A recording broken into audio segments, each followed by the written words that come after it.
Faltam menos de 24 horas para o momento mais aguardado do futebol brasileiro nos últimos 4 anos. E o técnico Carlo Ancelotti acaba de tomar uma decisão que pegou muita gente de surpresa. O comandante da seleção brasileira desembarcou em Curitiba para acompanhar, direto da Arena da Baixada, o confronto de gigantes entre Atlético Paranaense e Flamengo, válido pela 16ª rodada do Campeonato Brasileiro. Mas não se engane, essa visita não tem nada de rotineira.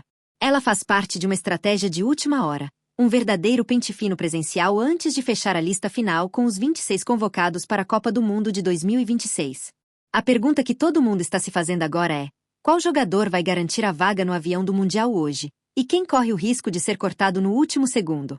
Fique ligado, porque os bastidores dessa viagem secreta revelam muito mais do que a CBF quer deixar transparecer. Para entender o peso dessa viagem, precisamos olhar para o calendário. A convocação oficial da seleção brasileira está marcada para esta segunda-feira, às 5 horas da tarde, na sede da CBF, no Rio de Janeiro. Isso significa que a partida na Arena da Baixada é, literalmente, o último laboratório de Ancelotti. Ele já admitiu publicamente que monitorou mais de 70 atletas ao redor do planeta e que a maior parte da lista está desenhada na sua cabeça. Mas aquelas 2 ou 3 vagas restantes, as dúvidas que tiram o sono de qualquer treinador, estão sendo decididas exatamente agora, em solo paranaense. A presença de Ancelotti em Curitiba carrega um ineditismo marcante, pois esta é a primeira vez que o técnico italiano visita a capital paranaense desde que assumiu o comando da Amarelinha. E ele não viajou sozinho. Ao seu lado, desembarcou Rodrigo Caetano, o coordenador-geral de seleções masculinas da CBF. Juntos, eles formam a comitiva de alta cúpula que vai avaliar a pressão do futebol nacional em um dos estádios mais modernos e pulsantes do país. Mas se você acha que vai ver o treinador distribuindo autógrafos ou conversando com a imprensa no estádio, está muito enganado. A operação montada para essa passagem é digna de um chefe de Estado e totalmente blindada. De acordo com informações de bastidores, a passagem de Carlo Ancelotti por Curitiba foi desenhada para ser o mais discreta e rápida possível. O plano traçado prevê que o treinador e o coordenador não participem de nenhuma entrevista coletiva, zona mista ou pronunciamento oficial, seja antes ou depois de a bola rolar. O foco é 100% na observação técnica. Assim que o árbitro apitar o fim do jogo na Arena da Baixada, a comitiva vai direto para um hangar particular no aeroporto, embarcando imediatamente em um voo privado de volta para o Rio de Janeiro. Não haverá jantares, reuniões públicas e muito menos contato direto com dirigentes, comissões técnicas ou com os próprios jogadores das duas equipes. É uma missão de espionagem e avaliação técnica pura. Mas por que escolher justamente esse jogo entre Atlético e Flamengo? A resposta está na lista de pré-convocados que foi enviada para a FIFA. O Flamengo é o clube do futebol brasileiro com o maior número de representantes nessa lista preliminar, somando 7 atletas que estão no radar direto de Carlo Ancelotti.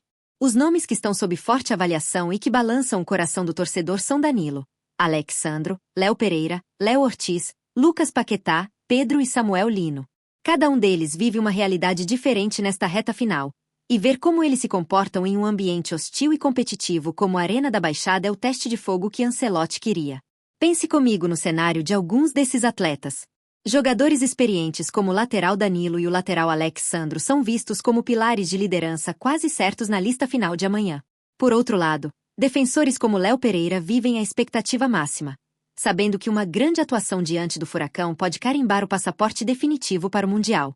Em contrapartida, as projeções internas indicam que nomes como Léo Ortiz e Samuel Lino correm por fora e enfrentam uma concorrência pesadíssima na Europa, o que torna o desempenho neste jogo uma questão de sobrevivência profissional dentro da seleção.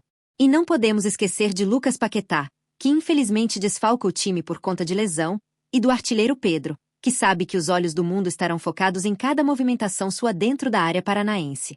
Do outro lado, o Atlético Paranaense entra em campo não apenas defendendo seu território e buscando os 3 pontos na tabela da Série A, mas também querendo mostrar a força de seu elenco diante do treinador da seleção. Jogar na Arena da Baixada é sempre um desafio único devido à velocidade do gramado sintético e à pressão da torcida do Furacão, fatores que Ancelotti faz questão de analisar de perto para ver como os atletas se adaptam a condições extremas e dinâmicas de jogo.